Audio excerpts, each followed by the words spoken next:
What's going on, you guys? Welcome back to the Neighborhood Podcast. One of the hosts of the podcast. My name is Kyle Dabra. What's going on, everybody? Kevin Valentin, the other half of the podcast. Kyle, what up, my boy? What do we got for this segment? So, we're going to go over the quarterback situation that's going on with the Denver Broncos. Vic Fangio has come to a decision on who will be the starter for the Denver Broncos at the quarterback position for week one, and it will be Teddy Bridgewater. So, there have been a quarterback battle between Bridgewater and Drew Lock the last couple of weeks in training camp.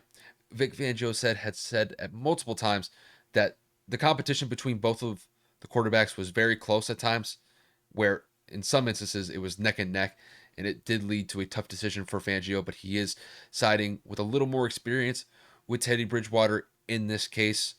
The Denver Broncos are looking to bounce back after a subpar season from last year. Clearly, the Kansas City Chiefs are by far and away the favorite to win the AFC West this season. But with Teddy Bridgewater becoming the starting quarterback for the Denver Broncos this season, could make the Denver Broncos a little bit more of a competitive team in the division than they were last season. So, Kevin, my question to you is, with Teddy Bridgewater being the starting quarterback for the Denver Broncos for the foreseeable future, how does this shape out for Denver this season? I'm not going to go out on a limb and say that it puts them in playoff contention or even say that that puts them at 500, which is impossible this season with a 17-game season, but you know what I'm getting at. Teddy Bridgewater is an average QB. Teddy Bridgewater is probably a better QB than Drew Lock. I know we saw glimpses of what he could do potentially when he was given a start, but he was very inconsistent. There were games where he was lights out, and then there was 3 or 4 games where he looked absolutely atrocious. Drew Lock has gotten a couple of opportunities, but I think that Vic Fangio is getting kind of tired of playing at a subpar level. And I think really Teddy is a better suited quarterback for this system. Obviously, that they're going to get a bunch of their weapons back in terms of offensively. You get your receivers back in Cortland Sutton, and Noah Fant is going to finally be healthy. Obviously, your backfield last year with Philip Lindsay was a little limited with his toe turf and whatever have you, but um, I'm thinking that Teddy's going to be a little bit more poised to be successful. And at the defensive side of the ball, Patrick Surtain was their number one draft pick, and he's been lighting it up in camp, making great plays, and in the preseason as well. So I think that the Broncos, I'm going to stay relatively close to what I picked in terms of their record. I know that I picked them to go last in the AFC West. Depending on which Teddy you get, because you can have the Teddy that was in Minnesota slash later towards his New Orleans tenure, because if you get the Carolina Teddy from last season, I'm not really going to consider this an upgrade. It would kind of be at a stagnant level. But I think that there's a little bit more offensive talent this season for the Broncos than the Panthers had last year. Obviously, because McCaffrey was hurt. And Teddy Bridgewater just seemed like he could not get into a rhythm in the offensive system that Matt Rule is running. So we will see what Vic Fangio can do with Teddy, but I do not see this drastically changing their standings. I'm with you 100%. I think it's cool that Teddy got the starting job. I think Drew Lock, was probably a little disappointed that he's not going to be the starter this season, but I think Vic Fangio made the right move here. I think simply just because, going into this year, I'd rather side on a little bit more of experience, and Teddy Bridgewater does have more experience than Drew Lock. It's not to say that Drew Lock is a god awful quarterback that doesn't deserve to play in the NFL. It's just Drew Lock has been a little bit too inconsistent for me, and apparently with Big Fangio as well, to why Teddy Bridgewater is going to get the nod here. But it's like you said though, Teddy Bridgewater is an average quarterback. He definitely has his moments for sure, but it's just not consistent enough. I mean, last year he had 15 touchdowns to 11 interceptions and around 3,500 yards passing. I mean, passing for 3,500 yards, I mean, it's okay, but it's nothing like earth shattering. It's not going to set the league on fire. But, with Drew Lock has had some flashes here and there, but it's largely been followed up by inconsistencies. So I look at this season with Denver. I think it may go slightly better than what they had last year, but it depends on whether or not the injuries hit them.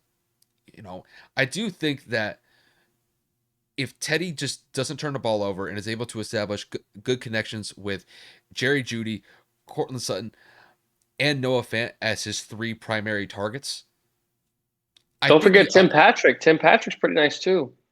I think if he's just able to be consistent for this team this season, I think that's really the best that they can hope for. It's like I said at the top, you're dealing with Kansas City. Kansas City basically has this division by the throat.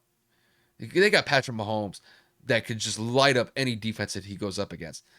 And Teddy Bridgewater, granted he has moments here and there, but I just don't think it's going to be enough to get past Kansas City this year. I think Kansas City is going to be far and away the team to beat in the AFC West.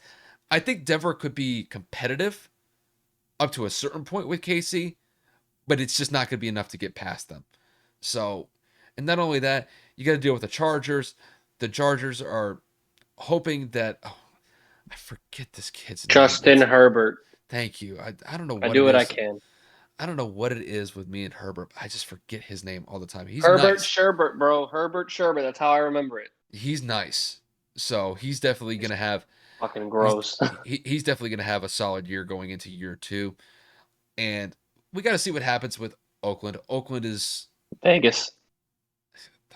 I'm really screwing this up. Thank Listen, you. it's okay. It is okay. This is why I, we do it I'm together. I'm so I listen. I struggle with the Chargers sometimes because they're from San Diego. I'll say San Diego sometimes, and Oakland it's going to be the same thing. So they're in Vegas. They have a cool new stadium. It's actually going to be cool that people are going to be in that stadium this year. But yeah, with Vegas, Vegas is going to kind of like in that same boat with. They're going to be in the same boat with Denver here. I think they're going to be at the bottom end of the AFC West, and I just don't really see that really changing. Whether it was Teddy Bridgewater or Drew Lock, they were either going to be third and fourth in the division in my eyes. And this move really doesn't tell me anything much other than that. Nope. Unless Fangio's system legitimately revitalizes the New Orleans career of Teddy Bridgewater, who went 7-0, 6-0, whatever it was when Drew Brees was Mm-hmm. out 2 years ago. I don't necessarily see this making that big of a difference. And it's no disrespect to Teddy because Teddy proved that he can do it in the right system. It just looked like Carolina wasn't the right one. So, I mean, hopefully Denver can just change it up a little bit. And Stanton continues his hot streak. He has just homered again. Sweet. I mean, But but yeah, that's everything. yeah, but Bridgewater, he has some options on the offense to throw to. So Agreed. Agreed. He's got a good running back, too. yeah, so it's just whether or not he just turns the ball over. And if he turns the ball over, or if the offensive line can't protect him, he's not going to be able to do much with those weapons. So it's going to be interesting, though. We'll see what happens. Super excited to see what happens for sure. Yeah. But with that said, that'll wrap it up from here.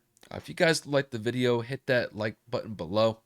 If you guys want to support the channel in any way, shape, or form, hit that subscribe button below. Any sort of support that we can get for the channel, Kevin and I definitely appreciate it. We do have one more segment coming out. It's going to be somewhat of a pivot from what we usually do. We are going to do a review of the new Spider-Man trailer that just released a couple days ago. Um, this is just a segment where I think Kevin and I are just going to focus a little bit more on what's going on in the culture, like just in pop culture in general. Obviously, what we do is mostly focused around sports, and 99% of the time, that's what it's going to be. But with the lack of sports content that we've had the last couple of weeks, just because there's just not much going on in the sports world, I feel like this will be a nice change of pace, so to say, with doing this review of the new Spider-Man trailer that just came out a couple days ago. So definitely stay tuned out for that. And Kevin, do you have anything else that you wanted to add? No, sir. Looking forward to the next one for sure. Obviously, being a comic book buff, it's going to be an exciting one for me. For sure. So once again, thank you guys for tuning in, and we will see you guys in the next segment.